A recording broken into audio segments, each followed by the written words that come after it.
Livro Jesus quer curar e libertar você. Pedro Dong, capítulo 4. Tema desta semana: fazer a vontade do Pai. Meta de hoje: leitura das páginas 58 a 60. Um reino dividido não subsistirá.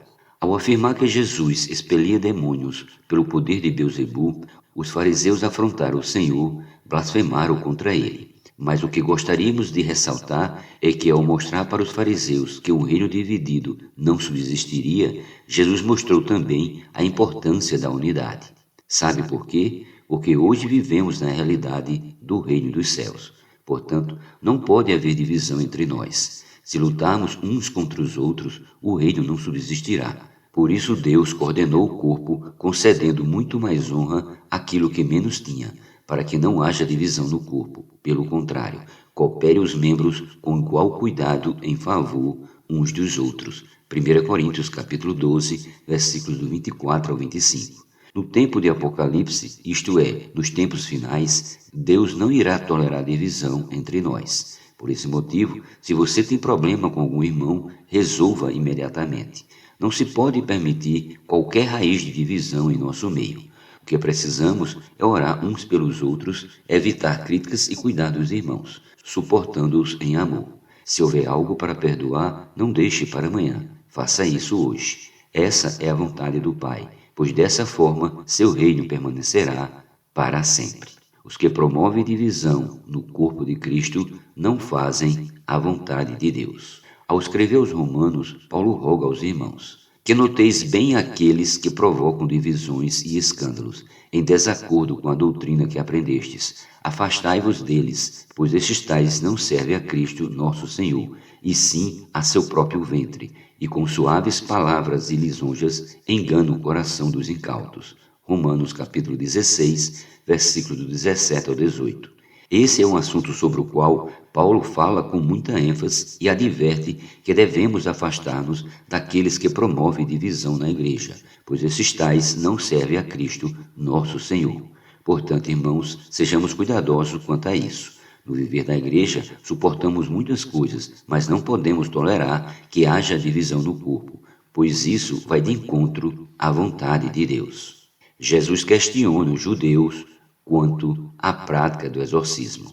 Dando prosseguimento ao capítulo 12 de Mateus, lemos: se eu expulso demônios por Beelzebu, por quem os expulsam vossos filhos? Por isso eles mesmos serão os vossos juízes. Versículo 27. Isso quer dizer que naquela época os judeus praticavam o exorcismo.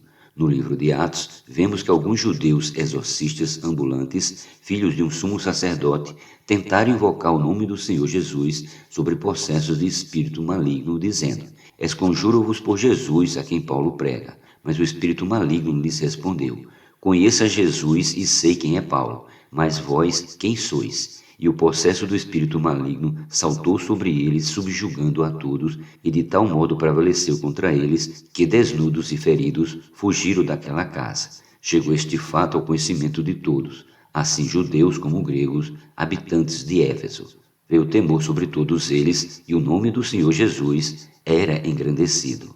Atos capítulo 19, versículo 13, parte B, e os versículos do 15 ao 17.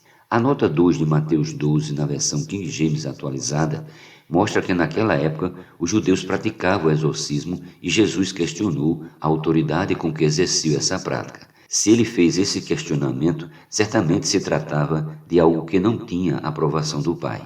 O fato é que Jesus sofria muitos ataques porque incomodava a obra das trevas. A mesma nota explica que Jesus havia vencido Satanás em seus 40 dias no deserto. Mateus capítulo 4, versículos do 1 ao 11. E agora estava invadindo o reino do maligno. 1 João 3,8. Para tirar das trevas aqueles que nele crescem e destruir a casa do homem forte, tirando à pressa da casa do valente. Marcos 3,27. Em Isaías 49 lemos: terá-se-ia a pressa ao valente? Acaso os presos poderiam fugir ao tirano? Mas assim diz o Senhor: por certo que os presos se tirarão ao valente e a pressa do tirano fugirá, porque eu contenderei com os que contendem contigo e salvarei os teus filhos. Sustentarei os teus opressores com a sua própria carne, com seu próprio sangue se embriagarão como um vinho novo. Todo homem saberá que eu sou o Senhor, o teu Salvador e o teu Redentor, o poderoso de Jacó. Versículos do 24 ao 26. Como tirar a pressa da casa do valente? A forma mais eficaz de tirar a pressa do valente é pregar o Evangelho e sair às ruas e praticar o posso orar por você? Muitas pessoas estão aprisionadas na casa do valente. Vamos libertá-las. Quando Jesus veio à terra, ele fez isso. Hoje, ao pregar o Evangelho do Reino, a igreja está mexendo em casa de maribondo, pois estamos entrando na casa do homem forte, que é Satanás, e libertando as pessoas subjugadas por ele. Obviamente, o valente está bem armado, guardando sua própria casa para garantir a segurança de todos os seus bens. Lucas 11:21. Isto é, das pessoas que estão sob seu jugo.